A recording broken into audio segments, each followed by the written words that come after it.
Биз бүгүн Агро Чарба программасында Кыргызстанда асыл тукум малды асыраган фермерлердин ийгиликтери, жетишкендиктери жана ошол асыл тукум малды бакканда кандай көйгөйлөрү бар деп атайын билгени 30 жылга чукул жалаң ошол асыл тукум малдын башын көбөйтүп багып аткан фермердин чарбасына келдик. Сиздер менен мен Айнур Султанказиева, анда эмесем кеттик.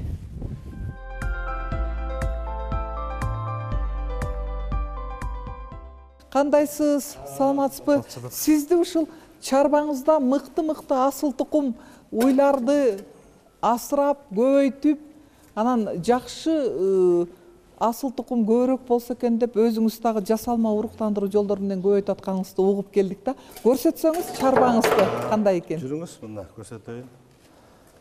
Мына уйлар. Баягы бул уйларды мен Европадан, башка жактан алып келген жокмун. Бул мына Кыргыздын өстүндө уйларды ушул 25-30 жылдан бери искусственный осеменение кылып эле. Жасалма уруктандырып, Жасалма уруктандыруу менен эме кылып, ушу даражага жеттим. Азыр менде бу жерде швец борүй менен, анан норвежскийлерден бар. Канча бир 5-6 норвежскийлер бар. Калган баары швец борыйлар. Карасаңыз, булардын мүйүздөрү ар турду го, кээ жок, кээ кичинекей. Мүйүздөрдү ушул биз могу оборудование коюсканда бесперебизный болуп жүргөн үчүн, ошон үчүн мүйүздөрүн кесип койгонбуз. Бул баягы уйларды сүзүп, травма кылбасын деп. Эми булардын мүйүздөрүн да кесилет эми. Ошого атайын эметкен экенсиз да? Булар баягы кесилбесин деп, мына булардыкы кесилген, байланбай жүргөндө бири-бирин сүзүп, травма кылып коет экен да. Ошон үчүн мүйүздөрүн кесип койгонбуз. Ошондо биринчи асыл тукум уйду асыраганыңызда канча уйдан баштагансыз? Мен 5 уйдан баштагам. Анан жылдан жылга ошентип көбөйтүп, баягы ургаачыларды алып калып, эркектерин сатып эле, анан дагы 5-6 уйларды сатып алдык мусо торпоктордон. Анан ошолор менен анан көбөйтүп кеттим. Азыр эми бүгүнкү күндө сиздин чарбаңызда бардыгы болуп канча асыл тукум мал бар да? Бу жерде азыр 70 саан уйум бар. Анан калгандары сухостойлорум алар тиги тоодо, жайытта азыр. Баш аягы бир 130 баш бар. 130 баш, баары болуп. Торпоктор менен кошо. Бул асыл тукум уйларыңызга, жөнөкөй уйларга кеткен чыгым, тоют, жеми кандай же экөө тең эле бирдейби? Чыгымы кандай, салыштырып көрдүңүзбү? Уйдун сүтү тилинде дейт, канчалык уйга көп берсең, жем чөбүн көп берсең, булар ошончолук сүттү берет да. Менин уйларым баягы сухостой берге жем чөп бергенде семирет. Жайытка барганда булардын салмактары да чоң болуп, анан ташыркап, булар баспай, кайта меники жайында, жайлоого чыкканда арыктайт мени. Бул жерде турган учурда семирип, бастырганда тиги жайлоодо арыктайт экен да. Жайытта алысыраак. Асыл тукум уйдан жакшы алганда бир асыл тукум уюңуздан мыкты деген уй канча литрден сүт берет? Асыл тукум уйлар болгондон кийин 20 литрден кем бербейт да буларчы. Анан жакшы уйлар бар, багы 30 литрге чейин бергендер бар арасында. Жем чөбү, мисалы үчүн алган сүтүңүз менен салыштырмалуу чөбүнө канча чыгым кетип атат? Сүттү өткөргөндө кандай болуп атат салыштырмалуу? Жеген жемине чөбүнө караганда сүт арзан болуп атат. Жем чөбүнө көбүрөөк жеп атат дагы, өсү менен өсү эле болуп атат да. Бизге пайдасы азыраак түшүп калып атат. Азыраак, Азыркы учурда мисалы үчүн сүттү өткөргөндө арзан өткөрдүк деп атасыз. Ошондо литрин канчадан өткөрөсүздөр? Канча сомдон? Эми меникин Бишкек сүт алып атты 34 сомдон. 34 сом болгону менен солярка бензиндерин азыр 75 сом болуп кетип атпайбы соляркасы. Айыл чарбасыныкы көбүнчөсү техниканын баардыгы солярка менен иштейт. Ошо менен жем чөп камдалат. Чыгымы көп. Өсү менен өсүн жаап атат да, эптеп септеп дегенде. Тажрыйбалуу фермер катары мына салыштырып көрүп, өзүңүз асыл тукумду көбөйтөйүн деген максатта жасалмадагы уруктандырдым деп атасыз да, дайым жасалма уруктандыруу жолу менен көбөйтүп келатам деп атасыз. Канткенде фермерлерге жакшыраак, анан пайдалуураак болот деп ойлойсуздар, жакшыраак киреше асыл тукум мал асырагандар үчүн пайдалуу кайсы учурда болот? Биздин өкмөттөр ошо сүттүн баасын реальный карап, реальный коюшса, баасы. Мына солярка кымбат болуп атса, сүт 34 сом, 35 сом болуп атса, анан тиги солярка 76 сом болуп атса, ошондо пайдасы деле жок болуп калат го деп атам да мен. Ошон үчүн жок дегенде 50 сомдон өйдө болсо сүттүн баасы, анда өсү актайт бул. Анда элдин баардыгы асыл тукум мал багып, сүт багып эметели деп көбөйтүшөт да. Могу сарайды сиз өзүңүз каражатыңыз менен курдуңузбу же башка жолдор менен демөөрчүлөр таптыңызбы же кредит алдыңызбы же ушу малдын башын көбөйткөндөн кийин түшкөн пайдасына курдуңузбу? Кандай кылдыңыз? Бул баягы союз тарап атканда ошо сарайларды сатабыз деп, анан жок бусуп кетебизби деп, доляга тийген немелерди бусуп кетебиз дегенде айыл боюнча баары чогулуп биз бүтүн эмени билдирбөй эле сарайларды буспайлы, калтыралы, ким алса алып иштетсин деген, ошол мал багып иштетебесин деп эметкен, ошол колхоздун общий жыйналышында ошондой кылып чечим эметкен. Ошо менен анан мен муну сатып алгам бул сарайды. Көп каражат жумшалып, баарын баягы уй шартына кылып, оңдоп бул кой сарайы болчу да. Анан уй шартына ыңгайлатып баарын жасап чыктык. Кредит алдыңызбы же уйлардан түшкөн, өзүңүз асыраган малдан түшкөн пайданын эсебинен жасадыңызбы? Бул эми мынау бок тартып кеткен скрейперди, анан жанагы уй сааган, анан бул могу пайылкаларды бу жерде турат эметкенде. Буларды мен кредитке алдым. Бул үстүн жапканын, тегерегин баарын бияк ремонт баягы сарай материал эмелердин баарын өзүм акчамды жумшадым. Мына бул болсо мээрде 3 метр.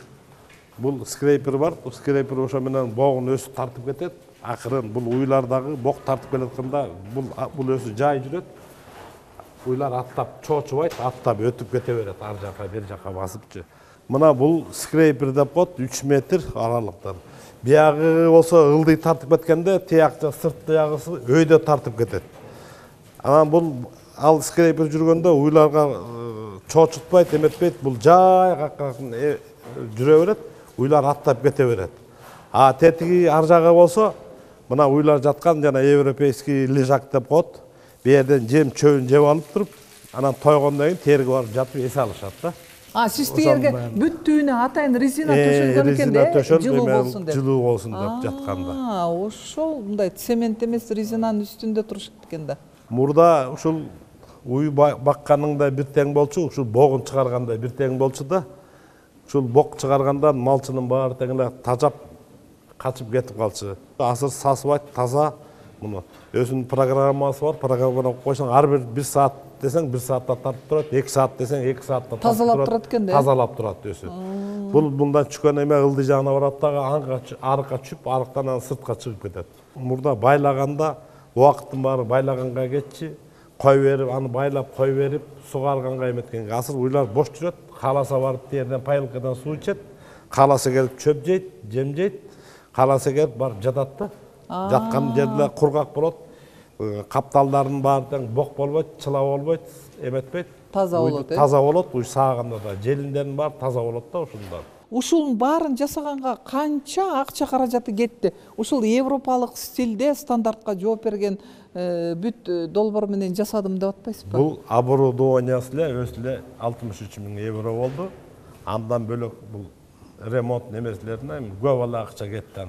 Негизинен асыл тукум мал өстүргөн Кыргызстан үчүн пайдалуубу, жакшыбы?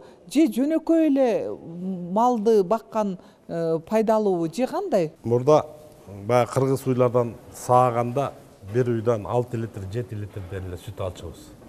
Азыр мен бир уйдан 20 литр сүт алып атам. Мына ушул жагы сүт жагынан пайдасы бар да. Ошол эле жеген жемди жейт, ошол эле жеген чөптү жейт. Мына асыл тукумдун ошол пайдасы. Сүт жагынан. Анан мусоолору дагы, өстөрү дагы эмелерди чоң болуп, жакшы болуп чөт. Базарга алып барып алсаң, өтүмдүү да. Бука кылып, эркек торпокторун бука кылып эметсең, байлап сатсаң, ал андан бетер жакшы болот экен да. Киреше, акча болот. Жем чөбүн даярдоодо кандай мындай маселелер жаралып атат да? Мисалы үчүн ушул асыл тукум малды көбөйтүп 20 жылдан 30 жылга чукул иштеп келатасыз. Азыр мына кеңейтиптирсиз. Тоют маселеси кандай болуп атат? Жем чөбүнөн кыйынчылык бар. Азыр мына айыл чарба министри ушул жер беребиз асыл тукум Мал асырагандар. Мал асырагандарга деп жер беребиз деп атат. Ошо жер берип калса жакшы болмок. Бирок алар дагы азыр кечигип атат. Ушул мынау берсе эртерээк берсе жакшы болмок. Анын айырмасы эмнеде? Эрте кечтен. Айырмасы азыр фермерлердин баары тең колу буту биртике бошураак жазга караганда. Азыр айдап күчтүк сээп койсо, урожайды жакшыраак алмак, чем жастыкка карагандачы. Ошо жагынан утуш бар да, жакшы жагы ошо жагыда. Чөбүм тиякта жиналган, ошо жем чөбүм. Баягы сыртта.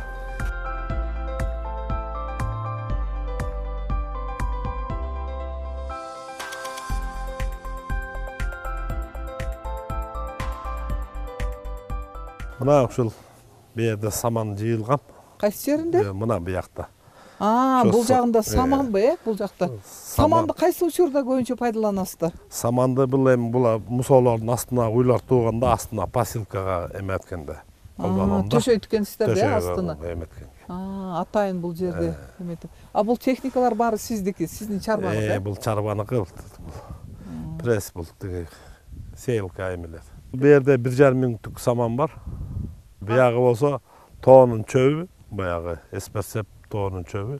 Бул скардага навеске батпай калгандан берге жыйып койгом. Азыр данный время ушуну жеп атабыз. Сырттагыны берип кетесиздер. Мына бул саманды посилкага эмеге салабыз. Бу жерде 1,5 миңдей саман бар. Жүрүңүз эми силоска баралы. Силос бияктабы? Жүрүңүз. Мына буякта силосум. Силос заготовка кылганбыз. Атайын даярдагансыздар. Эми канча жатат бул силос? Качан жаптыңыздар?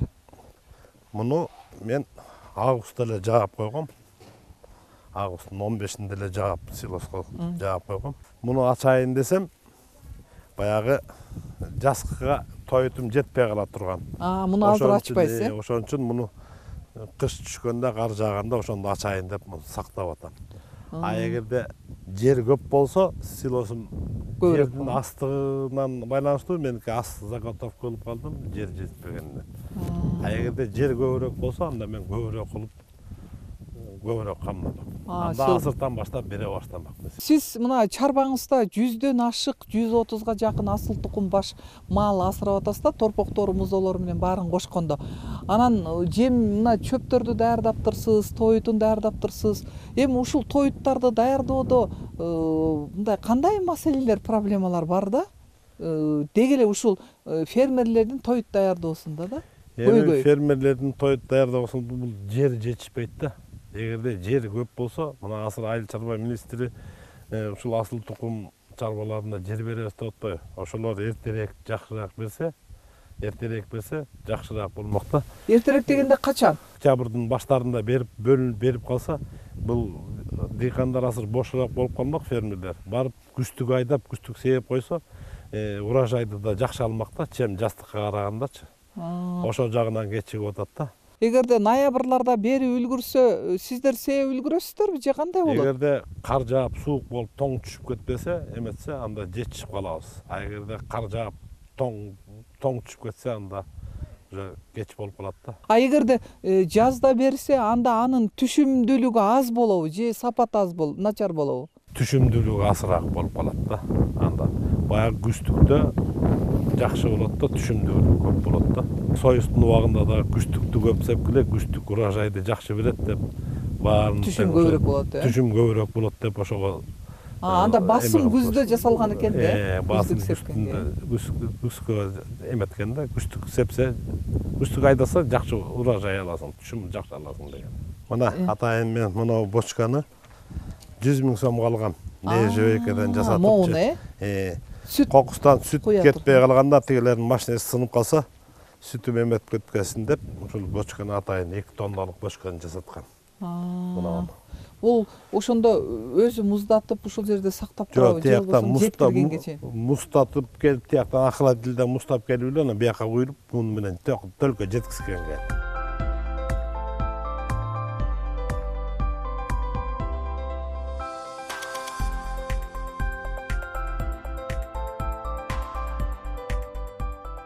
анда ошол чарбаңызды дагы бекемдеш үчүн азыр ремонт жасап атыптырсыз да, баардык жерин оңдоп түздөп. Ошо бүтпөй алган жерлерин бүтүрүп атабыз. Жер маселеси чечилсе, тоютту дагы көбүрөөк даярдоого мүмкүнчүлүк түзүлөт экен да анда. Сизге ийгиликтер каалаймын. Ошол тоютуңузду жакшы көбөйтүп, дагы асыл тукум малды дагы Кыргызстанда көбөйткөнгө жакшы салымыңызды кошо бериңиз. Ийгиликтер каалайм. Жакшы калыңыз. Жакшы калыңыз.